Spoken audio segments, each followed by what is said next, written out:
right, YouTube. What's the big old deal, man? Y'all favorite hood partner, Big Nina Boy. And we back at it with another one, man. Hey, man, so it looks like we starting to get a little bit of understanding of where all of this hatred coming from on the people that's possibly finna testify against Big U. We got some insight on this is why Luce Cannon turned on Big U, man. The streets is talking about it. Everybody talking about it. Everybody always saying, oh, nah, this dude is solid. This dude is solid. These dudes are facing life. These dudes are already up in age, man. This is gonna be a sad day for the YNs, man, because a lot of these YNs that looked up to a lot of these G's or these older guys, we finna see how solid they is. Because we seen these YNs take 76 years parole in 2082. They taking it on the chin. They catching these cases. They laughing because they don't know what that time mean. But to the old heads and the ones that's been around and on this blacktop, man, they know they might not never see the streets again. You got to understand, man, a lot of time when you see these old cats, and I'm not just pointing towards them because anybody could tell. A friend today could be an enemy tomorrow, man. You understand me? But it looked like Big U was getting over on Luce Cannon. Looked like Luce Cannon was his foot soldier. He thought he was an equal to Big U. He thought because he did the work for Big U that it put him at a high rank, that he was untouchable, he was unstoppable. But, you know, at the end of the day, he was a victim. He was a victim like everybody else. You was disposable. You was at his service, but you was disposable. You didn't mean nothing to him. It was like Bernie Mac talking to Jamie Foxx. I ain't going to see you, Blue. All you do is spin the table. All you do is rob stuff. Nobody really care about you robbing that nigga. Anyway, man, let's get to this content. Let's get into the meat and potatoes. Shout out to everybody pulling up for the live, man. Let's get it. Let's go. This is a Trap Lord Ross video. Let's go. When the 2025 criminal complaint dropped on Big U, the world will be introduced to a dark trail of alleged crimes. But the complaint itself wraps up all of these activities under one umbrella organization, with the so-called Big U enterprise allegedly engaging in an array of criminal activity, including extortion, robbery, murder, human trafficking, wire fraud, bank fraud, other financial crimes, obstruction of justice, illegal debt collection, illegal gambling, and conspiracy to commit fraud. Some of these crimes seem absolutely crazy in the modern day and make you think more of the Black Hand Mafia extortion scene in the Godfather movies than gangbangers in South Central LA. In fact, Big U actually previously referred to his life as a modern-day mafia story, but things were much more complicated than that, because to cloak this alleged criminal activity, according to the complaint, Big U's non-profit was at the front and center, and this, along with his persona he presented to the public as a reformed gang member, actually allowed Big U to navigate both the criminal underworld and the halls of legitimate power and business at the same time. His non-profit umbrella organization developing... Hey, ain't that how John Gotti got killed? He got too big for the program. Didn't John Gotti get knocked down because he got bigger than a family? And if he just said he referenced himself to a mafia family, you know what the mafia did to John Gotti? They killed John Gotti. They unalived John Gotti because he got bigger than the program. So I'm saying he got too big. I need y'all to listen to that detail. You see what I'm saying? Because a lot of people, I tell you all the time, the game is 60% mental, 40% physical. A lot of y'all, you're nothing but brass knuckles. That's all you is. No brains, but knuckles. Don't make you smart just because you could put up your hands and swing the motherfuckers till somebody else get tired and knock somebody down. I just caught on to that, man. That was cold. Let's go. Options, which controls a number of seemingly innocent entities attempting to do positive work in the community, actually received over $500,000 from the GRID program controlled by the City of LA, with a total of over $2.3 million from the City of LA being handed over, hundreds of thousands of which Big U allegedly withdrew personally as a salary. He would also allegedly embezzle funds that were meant for community work, in a practice where he would solicit donations from celebrities for his charities, then taking the money for himself personally. The criminal complaint later called Big U's organizations a front and part of a plan for Big U to control the streets of LA undercover. And according to wiretaps, Big U's persona as a reformed community activist was just a facade, and behind the scenes, he was openly claiming how he was still the same man that they said he once was. Big U was also heard on a wiretap saying that no one can beef with him because he'd kill them. Apparently, even later bragging to someone about being the only gangster from his era still murdering people in the modern day and age. Big U's alleged right-hand man, an enforcer, and underboss was a man named Sylvester Robinson, aka Vay, with Mark Martin, aka Bearclaw, being a trusted lieutenant. Big U's name and crew pulled a lot of weight and called a lot of shots in LA for decades, particularly when it came to the nightlife. There's one infamous story about Big U getting in. Man, Trap Lord Ross, man, he is a man. His narration, shout out to TLR, man. TLR, man, narration, boy. Whoo, man, if they got to use somebody content, I wouldn't be surprised. Boy, the detail that he put in this video, man, is superb. Let's go. To a fight outside of a nightclub in 2014 and a rumored deadly wave of violence and extortion that came soon after. In a video posted by TMZ, Big U is seen trying to enter a club with his friend who's being turned away, who then attacks the security. Big U decides to back up his friend, getting into the fight and ending up being floored by the Samoan security team, being left bloodied and carried away by the police.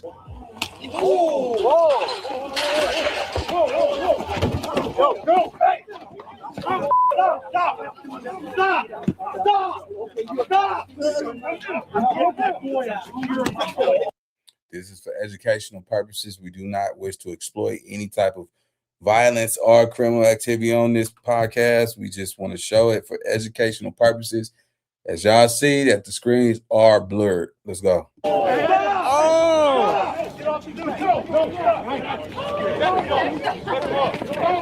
You, Mike. Hey, you stay down. Hold him. He's good. You, Mike. Hey, close the gate, Mike. Close it up. Hey, close it up. Get him inside. Get him out. Get him out. Get him out. Get him out right now. Go. Get him out. Be cool. Be cool. I don't want him in this. I don't. Get out. Get him out here. Back up. Come on. You, come on.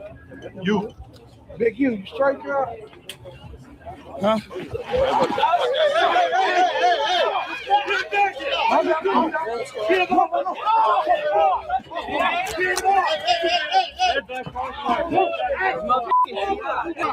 No, he just swung in my guard. Leave him on the ground. No, he goes to jail. He goes to jail tonight. Nothing to see. Let's go. Let's go. Hey guys, back up. Come on, what are you doing? Big U later claimed that he had gone head-to-head with 15 Samoan security guards. At the supper club up here. We was going in. It's only 30, 40 minutes left in the club. This dude hired something. The homeboy house. Yeah, they won't let him in. I'm like, I'm gonna stay out here with him. He just get off on the security guard for no apparent reason. Get off, meaning. He just fired on the dude. All the security together is me by myself. Big you straight up. So I made the assessment. It's 15 of them. You 50 get your whooped. But how the rules go, I'm gonna get down where I'm mad at. I took flight.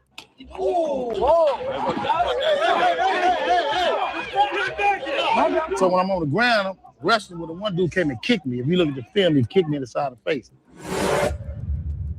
Back up. Come on. Hey, give me one fight diving over here. Back up. Back up, guys. So the And he booted Big U shit. I don't see no 15 security guards though, bro. I ain't gonna hold y'all. I just don't see 15. It's a couple of them out there, but 15, you can see 15, man. Let's go. blood around on my back, wrestling with the blood filter in my eyes. I couldn't see. Hey, guys, back up. Come on, what are you doing? I think I did pretty good, me versus 15. You know what I'm saying? Big U would also claim that in the aftermath, hundreds of goons from different gangs came to Hollywood following that incident to back him up. And dudes from every set in LA really stood up and was offended by what they had seen. My homies is Bloods, that's Cubs, that's from every set was upset. In a subsequent video, Big U was seen bloodied and in cuffs as rappers The Game and T.I., along with Big U's son and an army of 6-0s, square up to the police, initially believing that it was the police that brutalized Big U. Are you trigger happy too? We not bothering You trigger happy? TMZ, put it on. TMZ, hey, get the camera on Big U. Hey, listen, right now. Police didn't do it. Security did it. Hey, T.I. Who did it? T.I. Police didn't do it. T.I. Who did it? Who did it? Who did it? But after the crowd realized that the security were responsible for jumping Big U, they begun to confront and scuffle with the security, with one of the people personally involved in beating up Big U taking off running from the mob. Who did that to you? Who did that to you? Please. Who did you out? They you up. Your people say who did it. Who told me to do it? Put it down. Hey, Scott, I got you. Then, Rapper the Game even squares up to security himself, ready to fight.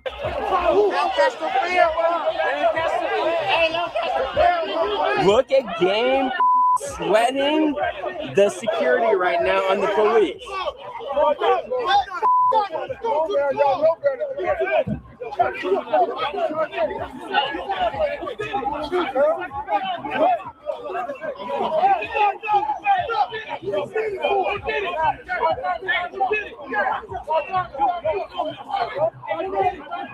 Then, what sounded like young Rolling 60s members ready to crash out would escalate things further, looking for those responsible and saying that they had never seen Big U in that sort of state, with everyone trying to remove them from the situation before things escalate and get deadly.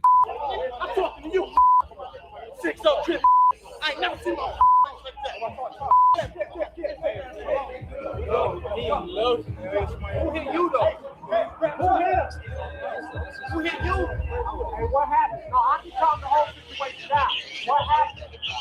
I can tell you. Look, it's a full Mexican standoff right now. We got a whole Mexican standoff with Game's crew and the police. The Game would still try and square up to the security, who was saying that Big U has to go to jail tonight. Watch back, watch back.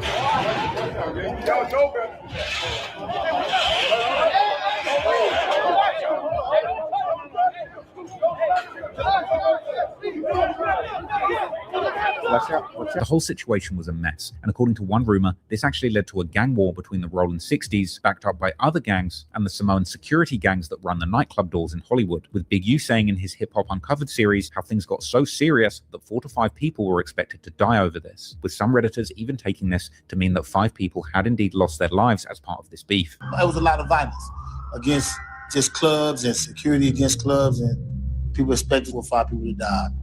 We got so many people dying over bullcrap. I didn't really want to add to that. That's not the legacy I wanted to have. That was a misunderstanding, you know what I mean? Went too far. So we ended up shutting Hollywood down. We had to meet with the powers that be. Now, I wasn't able to find any evidence or cases relating to murders that happened in Hollywood following this incident, but apparently after things reached a boiling point in the streets, the Supper Club and Big U had a meeting to try and resolve things. This ended in the Supper Club allegedly cutting Big U a check for $200,000 and doing a food drive for his community movement. You know, we had sat down with the owners of the Supper Club. They wrote me a check for over $200,000. We used about $70,000, $80,000 to do a food giveaway, toys. It was amazing. The Supper Club's giving all these free toys and food. They're underprivileged, right? And so I start talking to Big U, the organizer of the event. How come the Supper Club was so keen to be involved? Well, we've been messing with them since back in, the incident we had. They want to reach back, reach out, and help the community. For me, being able to take something. Man, they did not like that, bro. The Armenians, man, like, oh, no, bro. Oh, man. They'll probably give you the bread, but you on a shit list. Man, that's a powerful play, bro. Now, just imagine if he double back and try to hit him up every year for that. And this the thing, though, right? Who else? $200,000 plus $70,000-$80,000 for the community. That's already over a quarter and something, bro. It was multiple people got their ass whooped that day. Who else got paid from that? Nigga, I'll tell you something, boy. Couldn't be me. I couldn't get my ass whooped right on the side of you, nigga. You get everything, nigga, and I gotta just come back and watch you shot. Hell no, nigga. Shh. Nigga, I'm pressing myself. I'm coming up there and tripping too, man. That's nasty work, man. But I can say, man, having a 501c, it's a perfect way to make that dough. I ain't gonna hold you. Hey, man, look, that's all good. I want y'all to go ahead and donate to my non-profit organization. You know what I'm saying? That you can file taxes on. You know what I'm saying? You got most multi-million-dollar companies, they want to donate to those 501c because it's a big tax cut, tax break for shit like that. Yeah, man. Man, I tell you this, bro. No matter what happened, despite the trials and tribulations of his legacy, he have figured out a way to implement a scheme or a system, should we, clarify, to intake or inherit hundreds of thousands of dollars behind that 501c, man. That is, you gotta have some brains. You gotta have some type of knowledge. That's why I tell you it's 60% mental.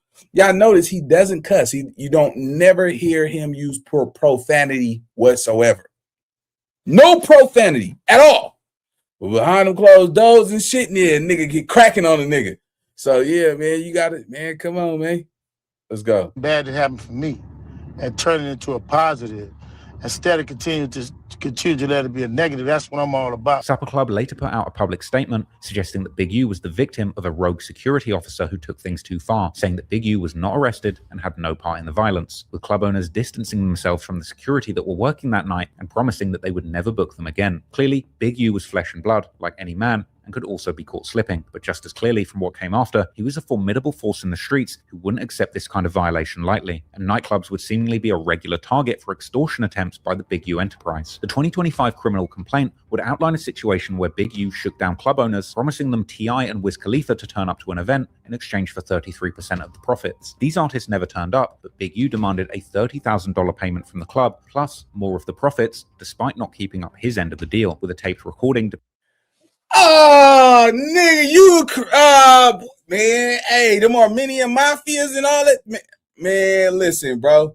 So you went up there promising because he did have Wiz Khalifa, T.I. and all that, but you can't, see, the thing is this, man, damn, that shit add up. You going to clubs and shit, guaranteeing these dudes, you might got them under your umbrella, but these dudes got schedules. They got schedules they got to go by. You know what I'm saying? These is artists. They can't just pop up when you call them. Man, this is crazy work, bro. That nigga went up and hit the clubs. Yeah, we got that already. It was Joe Colombo. Joe Colombo got hit by his mafia family. Yeah, we corrected that already. Man, appreciate it, brilliant. But my thing is this, right? That's one thing you gotta understand, man. A lot of them Hollywood club owners, them dudes are Armenians. You see what I'm saying? Them dudes, man. And man, man, I would never mess up no relationship like that. See what I'm saying? You taking 30K and not delivering? Man, that whole Hollywood scene, they're gonna testify. All of this, they're gonna hit that extortion that they getting on them. Oh man, this is bad for business, bro. This is, man, you gotta be a real businessman. You can't just be flaking on people like that, guarantees and all that shit. And then, think about it. If you're taking $30,000 up front, what is these artists finna go do? Go perform for free? Nah, nigga, I don't care if you extorting a nigga for a couple dollars here and there, nigga, for your organization. But as far as they business, they careers, nah, ain't nobody stupid enough to go do that shit. You taking 30K up front. So what they gonna take? Yeah. The back end? Nah, brother. That's crazy work, man. They gave it to him though. They ante up that motherfucking money for him. Depicting Big U pressing the club owner and promising to tear the club up if he didn't get what he wanted, apparently vowing to bring 5,000 Rolling 60s members to destroy their club if he wasn't paid the money. And famous people weren't safe either. The criminal complaint would mention a litany of celebrities and athletes that had paid Big U a checking-in fee when coming to LA. Checking in being an extortion method that out-of-town people often fall into, as they're pressured to get into contact with the local gang members, this often involving payments for protection and to not get robbed. The criminal complaint explained that checking in was a street tax that had to be paid to guarantee safety from gangs and criminals in the city. And And according to the complaint, the Big U enterprise claimed control of LA and expected to collect tax from entertainers in the city conducting certain types of legit or illegal business. The criminal complaint outlined an incident where boxer Adrian Broner and his friends were part of a fixed dice game against some NBA players, who then checked in with Big U and allegedly paid him $100,000, after which Big U gathered his goons and went to confront Broner, allegedly roughing him up along with his friends for not checking in and for apparently cheating NBA players out of their money. But even as far back as 2020, people on Reddit would debate why Big U pretends to be a reformed gang member whilst also openly enforcing the checking in extortion method publicly. People knew that he was living a double life years ago, and this was an open secret in LA. Big U would even be seen in video clips on social media going to film sets where he had apparently forced the production to check in with him, saying that if they didn't, he would be taking all of their equipment. Movie production in the hood. That's how we do it, young man. Top flight, baby. Yeah. GB running this here movie set in the hood. Come on out here. Coming out here and checking in with GB, getting these movies done. You better know it. Sure. Anytime you want to do movies in the hood, just check it in. We can make sure it's done. Movies, videos. But if you don't check it in, Oh, well. Let's go check your we're gonna check you in, all right. We're gonna check in all of your equipment. We're gonna check in all of your equipment. Big U was openly the gatekeeper for LA check-ins, warning out-of-towners in numerous clips that if you choose... Man, he was getting bread from movie productions, everything that touched that entity over there, man. He figured out a way because people hyped him up like, oh, man, you got to go pay Big U. You got to pay Big U.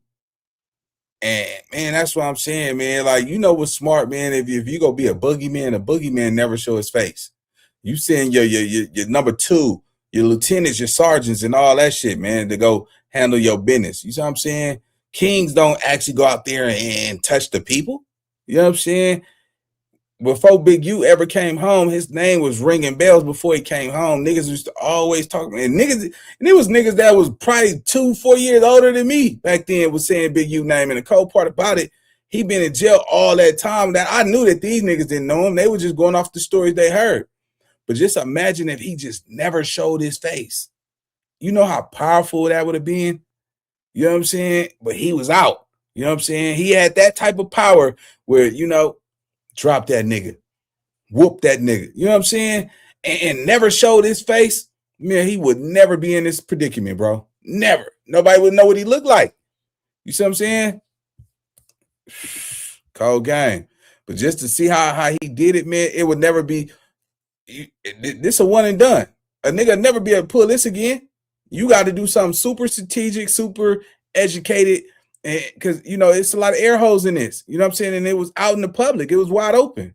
Not to check in, you're not safe, and you'll suffer the consequences, as well as saying that he too checks in when going to other cities. When I go to Chicago, I respect Chicago wholeheartedly. I check in. When I go to Atlanta, I check in.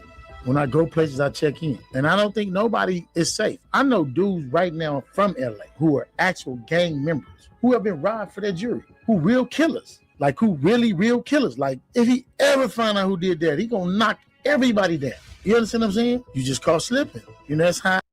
You just said, you know, niggas who robbed the nigga. he said, I know niggas who got robbed for their jewelry. Man, that's cold. That'd be some fucked up shit that he, not saying that he did, just setting the record straight. But just imagine Big U got these niggas robbed and act like he didn't know who did that shit. Oh, man. And you better not dare fix your mouth to ask that nigga, you know what happened to my shit. Nigga, you accusing me, nigga?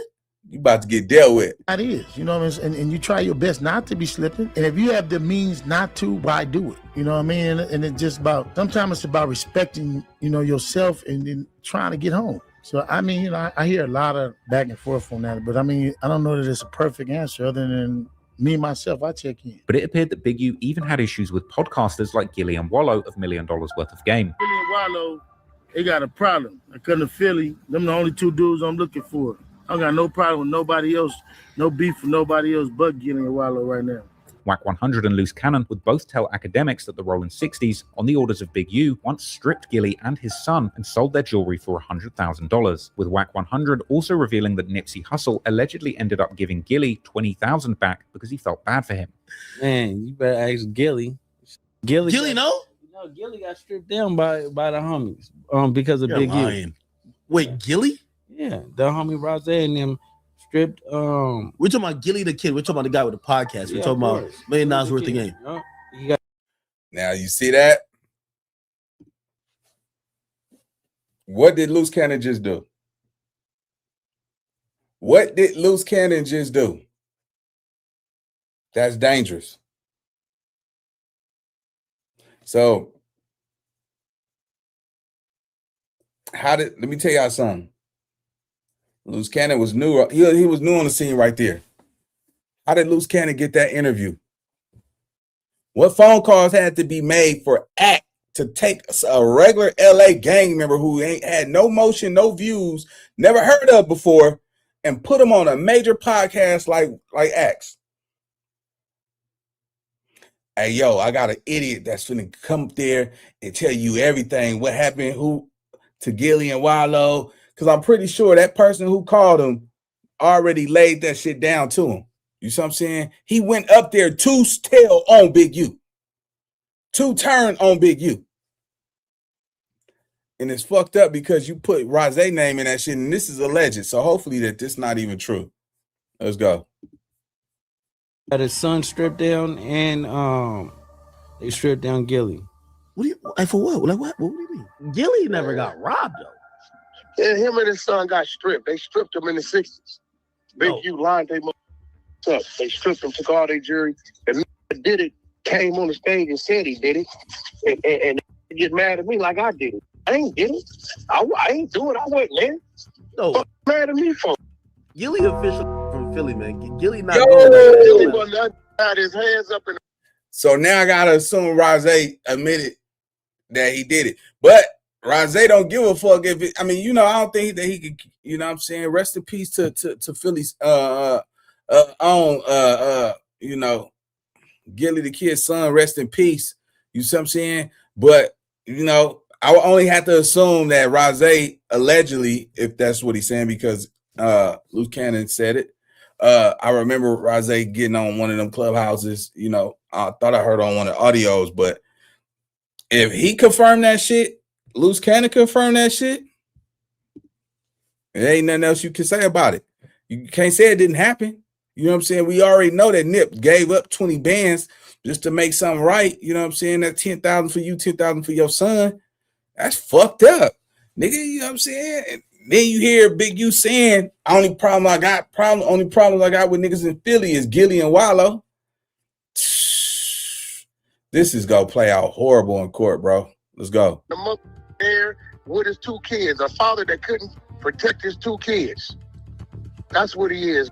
I told that, look, bro, don't be popping at me because with another saying, nigga, that from Roller 60 Crip for real. Everybody know that is. He telling you, Big, you lined your punk ass up.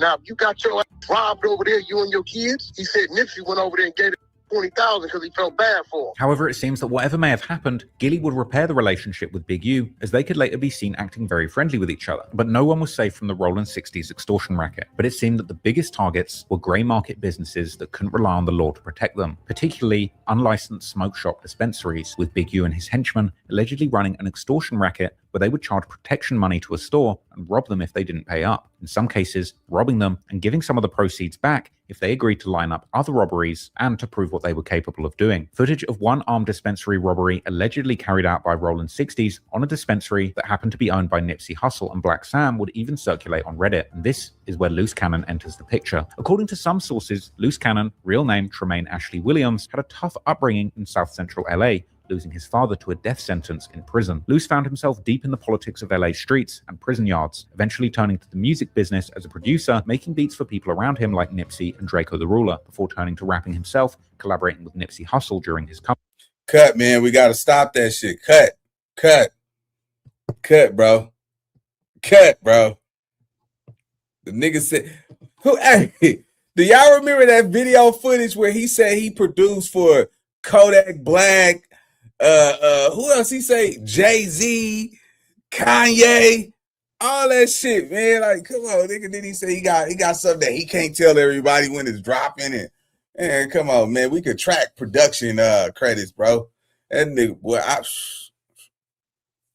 I've never seen any production credit on his name attached to it at all. Let's go. Up and allegedly almost getting signed by none other than Dr. Dre, who according to Luce produced his song Bringin' California Back featuring Nipsey Hussle and YG. But in the end, Dr. Dre ended up signing Kendrick Lamar, as he considered him to be the safer choice, who didn't have as many potentially disruptive ties to the streets. Some piece in it, man. Yeah. You had a record with him in 2013, right? Yeah. Bringing California Back, produced by Dr. Dre, with featuring YG. Hold on, you said produced by Dre. Yeah. Dr. Dre. Yeah. Like Andre Young. Yeah. Oh, worked with Dre? Yeah. How closely did you work with Dre on that? You just got the beat, or you were able to link with him? When I went to jail, it was like he wanted to sign me or whatever. It was me, Nip, and Kendrick Lamar. So at the end of the day, he was like, y'all getting people killed. People getting killed out there. I don't want to be around with this gangbang. I learned my lesson from dealing with the last situation. And Chad, what do y'all believe, bro? Do it sound like he's telling the truth? Because he gets to smiling and shit because it looked like he don't know what he finna say, but he finna wing that shit.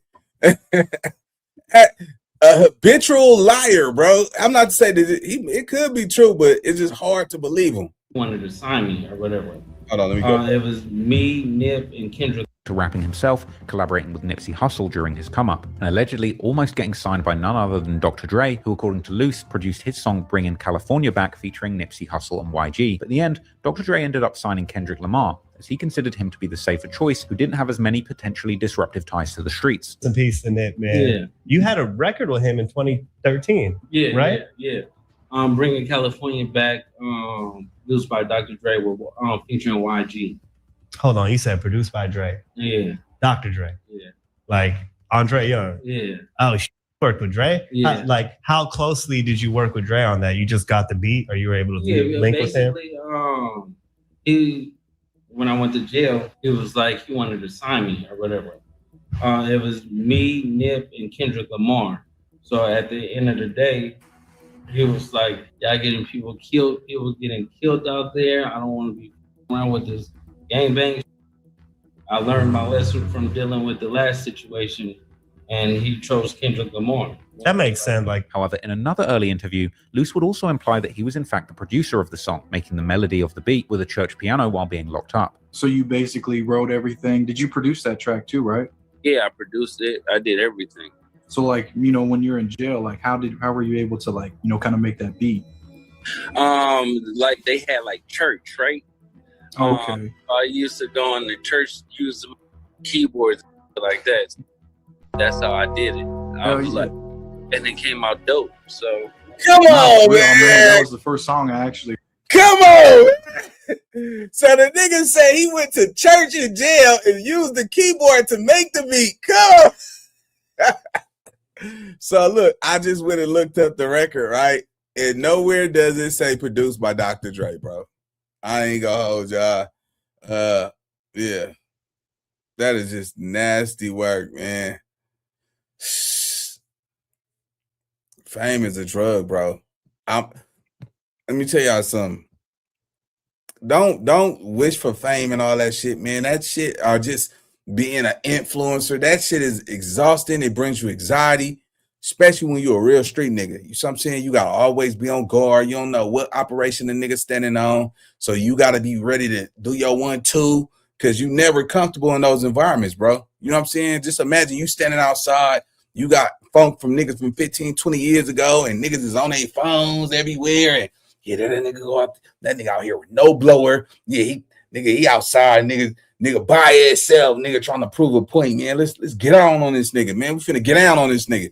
You know what I'm saying? Nigga, car pull up, 4 niggas jump out with chopstick. Yeah, nigga, give all that shit up. Hey, what y'all niggas, you see what I'm saying? You out there trying to be a real nigga, prove the niggas you outside and all that weird ass. That's how niggas get caught up and get stripped, bro. And a nigga be out there with, man, come on, man. Let's go. heard, you know, that you created and that you were in, you know, I was like, hell yeah, this is dope as hell, you know, because you had YG and Nipsey, and it was about, you know, like kind of like, you know, bringing Cali back, you know, the hard, you know, just like kind of a party vibe with it too, you know what I'm saying? Yeah, just like when I do music, and people don't even understand like the hook, me singing on it, like rapping, I did like, so it's like I do everything. I make it easier for other artists. Perhaps the beat might have been a collaboration between Luce and Dre, although according to a poster that was posted by Luce himself, the producer is tagged as Buckwheat on the beat, but perhaps this version was a remake. But anyway, Luce has indeed allegedly racked up production. Buckwheat on the beat. What I tell y'all? Because I just looked that shit up, bro. All right, so Luce have collaborated with artists such as Platinum, Rihanna, Snoop Dogg, The Game, Nas, 50 Cent. Oh my God. Who else they got? Nipsey. They spell hustle wrong. They put Nipsey Hassle. Crooked I. It is wrong. YG, J-Rock, G Malone, 50 Cent. Luce is currently working on his up-and-coming studio album and autobiography, The Gun or the Pen. Come on, man. There's no telling what Luce Cannon future holds no limit. If you know where I come from. Man, come on. Just the fact that they spelled Nipsey Hassle on this, man, this is crazy, bro. They even spelled wrong. Man, this is crazy. Let's go. Credits and writing credits on projects with numerous major artists like Rihanna, Snoop Dogg, The Game, Nas, and 50 Cent. And he supposedly even worked as the opening act for Drake and 21 Savage during their It's All a Blur tour, although he's not included in the Wikipedia page about the tour for some reason. These discrepancies seem to raise some interesting questions about Luce's background, or lack thereof. In fact, according to Luce's twin brother, Jermaine Williams, much of Luce Cannon's alleged music production credits are actually not true at all. Even though he has a little bit of music on his platform, he's got the Draco song, he's got the Nipsey song, he has claimed all kind of music success with people that I know for a fact he doesn't even know. He don't know Nas, but the Luce Cannon that I know has been worked with Nas for probably a decade. He doesn't know none of these other people that he's claimed to produce, that he's worked with. Have you heard some of his claims of his music success? I could only go by what I did for him. Like he have songs with, you know, Game. He got songs with J-Rock. He got songs with Nip, YG. Songs that I produce. I can't speak on anything that he's produced. I mean, that I heard little clips. People send me little clips. He would have been too young to work with these folks when they was doing their music and they did hits and all that stuff. So if people wants to believe the that he says, so be it. All I could do is say what I did with him. Moreover, LA YouTuber Street TV, together with guests like the rappers Munchie B and Spider Loke, have claimed that Luce has stolen his entire public persona from an older hip-hop industry insider that also has the name Luce Cannon. Got me on this Luce Cannon, anti-Luce Cannon, anti-fake Luce Cannon campaign is because I have a personal friend that I've known since, I want to say 13 years old, 14 maybe, that goes by the name Luce Cannon. That's been in the music business since I've known him.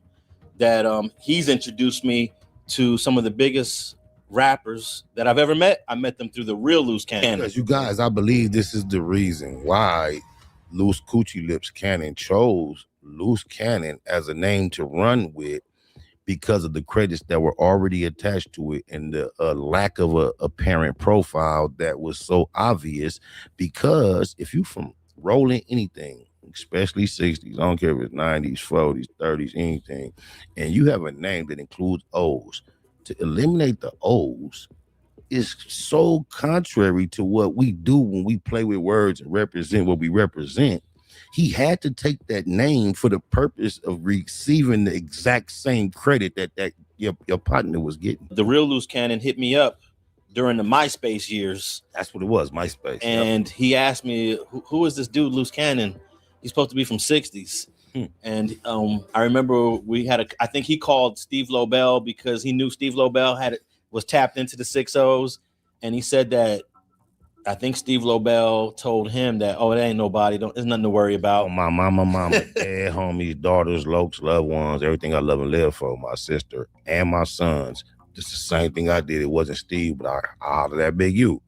He called me back with the exact same report, bro. Back in 06, when I ran across this mother content of Luce Coochie Lips Cannon lying on me, claiming he had met me and disrespected me, and I had no idea he existed. Oh, you don't say, cuz you not no crip. Look how far he would go. That's why you guys know he been trying this since 06. Normally I wouldn't care, right?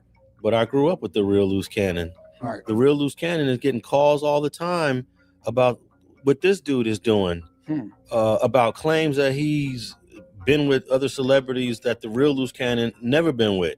So he's got to take these calls. Nah, I never did a song for 50 Cent. He has worked with Nas. He has worked with some major dudes. Right. This dude, the fake dude, is just putting it all out there. Robbing dispensaries is one thing, but robbing song credits and your entire career history is just wild. But Luce's former partner, Jasmine Gigi Adams, also told Street TV that Luce has told many outlandish lies about himself, painting him as a possible pathological liar. Tremaine, he kind of gets you into a place. I mean, it's real intense. When he first meets you, as you guys can all see, I'm sure from the interviews that everybody has seen, the lies are outlandish, and he's very good at, when he's outed for the lies, he'll come up with an even bigger lie. And then he's got, little minions around him to support the lies. And then, next thing you know, you don't know what to believe, even though you have the proof in front of your face. Okay, all right. How about Nas? No, Nas is cool. Okay, yeah, what was it like when you were working with him? It was just like, cause was gifted a whole nother level. So it was like a different vibe. It was like out of here. It's like a different atmosphere. What did you do with him? What is that? Wait. How do you express gifted? It was out of here. It's like out of a different atmosphere. How is that describing the experience you had with Nas, man? Come on, man. That's one of the top prolific artists of ever. That's crazy. Hold on. That nigga, boy, that nigga lie game is horrible. Nas? No, Nas is cool. Okay, yeah, what was it like when you were working with him? It was just like, cause was gifted a whole nother level. So it was like a different vibe. It was like out of here. It's like a different atmosphere. What did you do with him? Produce for him. Oh, what did you produce? The song with him and what's that? Factory. I produced so many records, I'll be forgetting the damn name. I think that was kind of the reason why I stayed, because the nigga get to smiling. Wait a minute. How do you forget the record that you produced for Nas? I produced so many records for him. That's nasty work, cuz. I feel sorry for anybody that still believe Luce Cannon, bro. If it's anybody out there that still believe that this nigga's telling the truth, man, you have a mental health problem, bro. You got to be sick inside your head. Like, this is, what other proof do you need? The nigga lie about something like this, it ain't no telling what he'll lie about. Look at the smile he create when he don't know how to answer the lie. A different atmosphere. What did you do with him? Produce for him. Oh, what did you produce?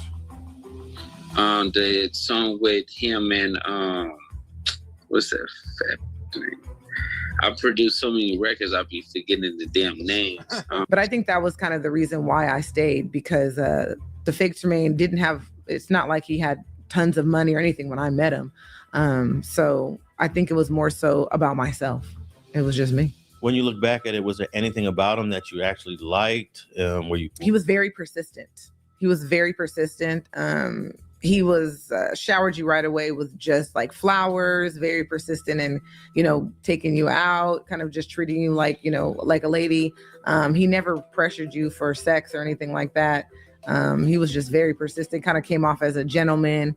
And then of course he's, telling you these lavish stories. I own Subways, I own GameStops, I have my life together type thing and stuff like that. And I had my own businesses too. So it was kind of like he makes you feel like you've met your match. But whatever the case, Luce Cannon would eventually find himself in the podcast world, appearing frequently on LA's leading rap culture podcast, No Jumper, arguably becoming a loose link when it came to the secretive code of the streets. But before Luce had fully transitioned to a more sanitized media presence, he was allegedly towing the line for Big U in the streets, specifically conducting robberies of dispensaries that were being shaken down. According to the criminal complaint, on July the 5th, 2021, a robbery went down at an unlicensed dispensary that had been paying up to $25,000 a month to the Big U enterprise, but they ultimately got tired of being extorted and decided to stop paying up. On that day, 11 thugs were sent to the store, including Luce Cannon personally, with them running into the dispensary with guns and masks, robbing the store of cash, stock, and even sticking up the customers. Apparently during the robbery, one of the masked men put the store owner on the phone with Big U, who invited the victim to his home. And when he arrived there, he found Big U and the robbers with the proceeds of the robbery, telling the victim that he just robbed himself, giving him back some of the stolen things and demanding $10,000 so it doesn't happen again. Now, this is a crazy extortion method as it is, but to make matters even more crazy, years later, after falling out with Big U whilst on the No Jumper podcast,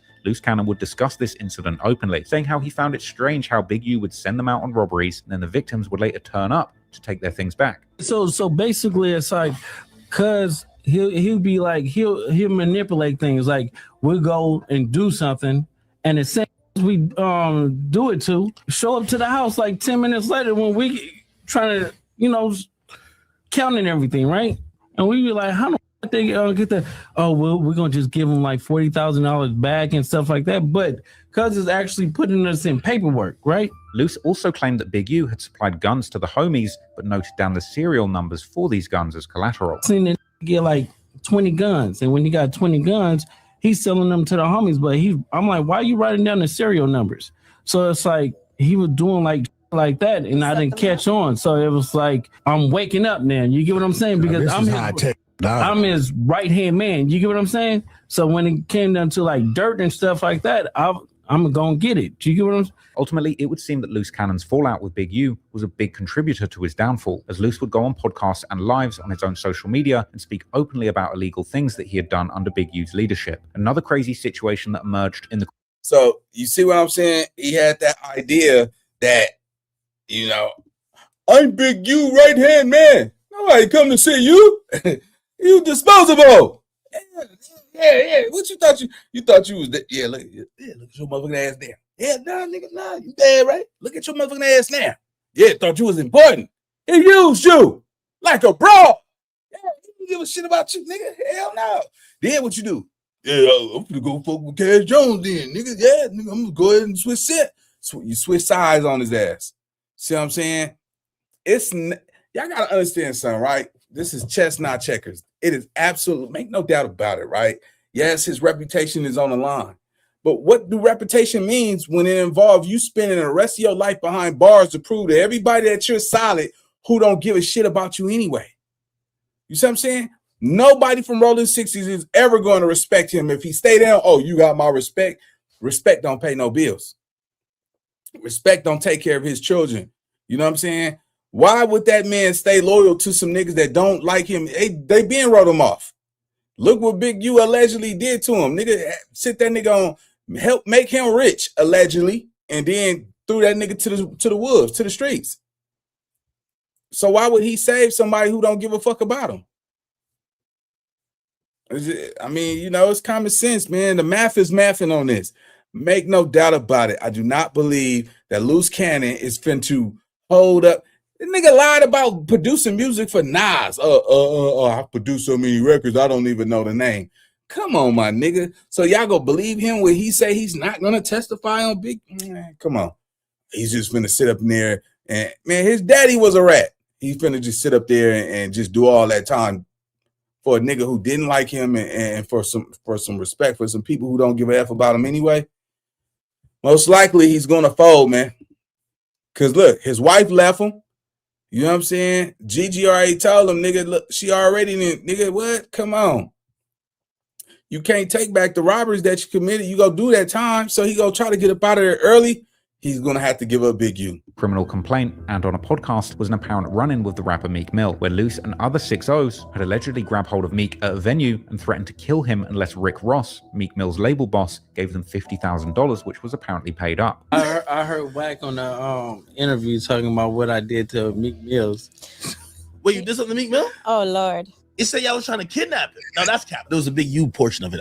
Yeah. So basically, Meek Mills was talking real reckless on Twitter and stuff like that. So talking reckless. Doing it now. Yeah. So we caught him at the club where he was performing at. As soon as he walked in or whatever, all the security that was with him, they spent around and grabbed Cuz.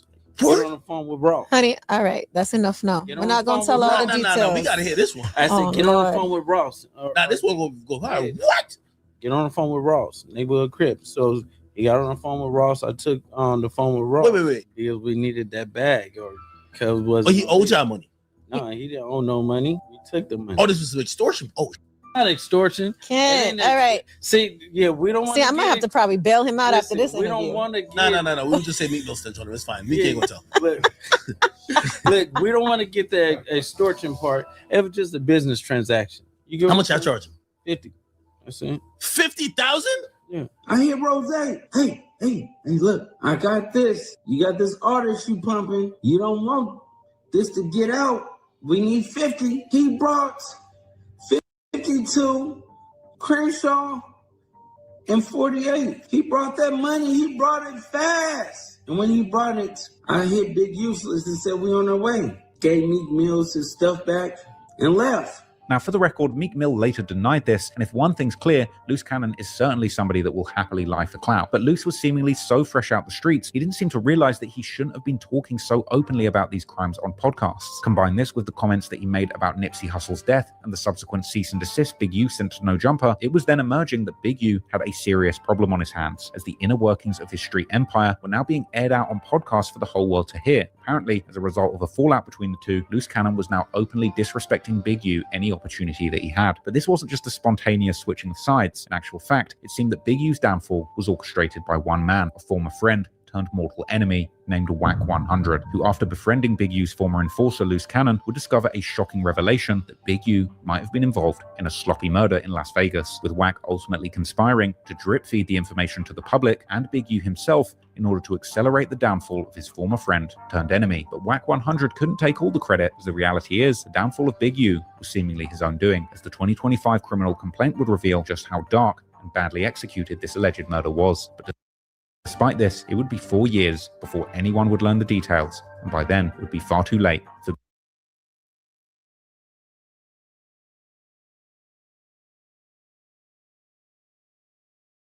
All right, we're gonna leave it right there, man. But Big U talked a lot, gang. A lot of this shit has to do with him doing all these podcasts, doing these interviews, explaining this shit as if like he's not doing anything wrong.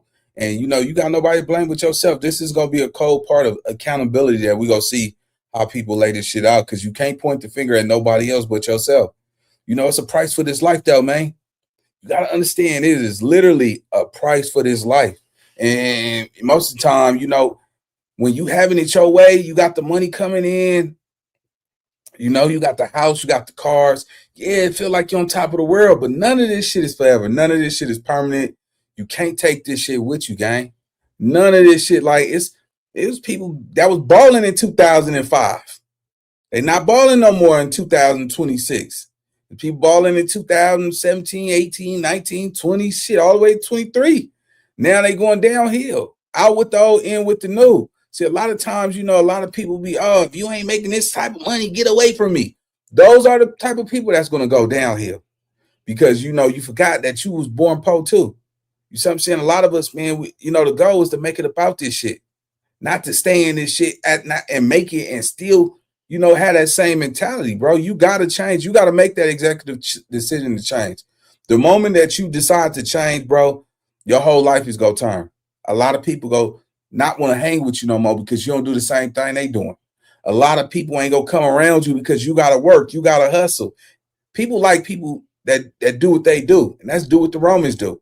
If you know you got a cold hustle, nigga, you know what I'm saying? You gonna be an outsider. You gonna be a weirdo. Or, oh, he ain't no nigga like that no more. That nigga don't come around here. He ain't looking out for me. All of that shit is gonna transpire once you start getting your own bag and paying your own bills. Because the average motherfucker, man, I'm gonna tell you right now, they you know, they living with somebody and they getting verbally abused. Because trust me, I don't believe it's a woman out here taking care of a man who's shutting her motherfucking mouth up. Nah, nigga, she make that nigga feel it every chance she get.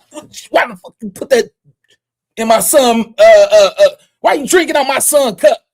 Didn't I tell you to take out the trash? Yeah, all that game make shit. You can't take out the trash. When you gonna go get a job? Oh man, I need you to help me fill out this application though. I'm telling you. Man, listen, bro, man, it's not a glamorous life, man. If you want to be a street ninja, bro, it is a hard life. It's going to be days where you sitting in that car, nigga, it's raining, no money in your pocket. The world is passing you by. You know what I'm saying? You're going to have those moments where you feel like you're an epic failure. You see what I'm saying? You don't know what you want to do with your life, but you just want something good to happen to you. It's funny how a nigga be out here glorifying, beating up people, killing people, but then you like, God, just help me. You got to make that choice, man. You see what I'm saying? In order to elevate, bro, you got to separate yourself from anything that don't mean you no good. Yeah, it's going to be lonely on that road, that journey. You're going to feel like, damn, is they still going to love me, man? You know what I'm saying? Am I still that nigga because I'm doing the right thing? Nah, nigga, you going to feel those doubts. You going to feel that insecurity. You see what I'm saying? You going to feel that pain, but you going to get to know who you really are. When you spend more time by yourself, you get to know exactly who you really are, because when you around 5, 6, 7 niggas all the time, you ain't did a circle check in years. You watch all these niggas talk about people that's never there. Just imagine you hanging around a nigga right now. The nigga they talking about, he ain't been around, he don't come around, but then you niggas is watching, talking, and all that type of shit. What make you think he ain't talking about you when you ain't around? You see what I'm saying? You ain't no different from the next one. We already got the John Gotti died of cancer, man. That was an error correction. It was Joe Colombo. It was Joe Colombo. All right. And it was another nigga named Paul Cantiliano or some Cantiliano or whatever that shit was. But anyway, long story short, you know, the game is like that, man. The game is like that, bro. If you can't believe that it's all love and no hate, somebody got to be hating on you, bro. Somebody got to be not happy with the way you think, the way you process information.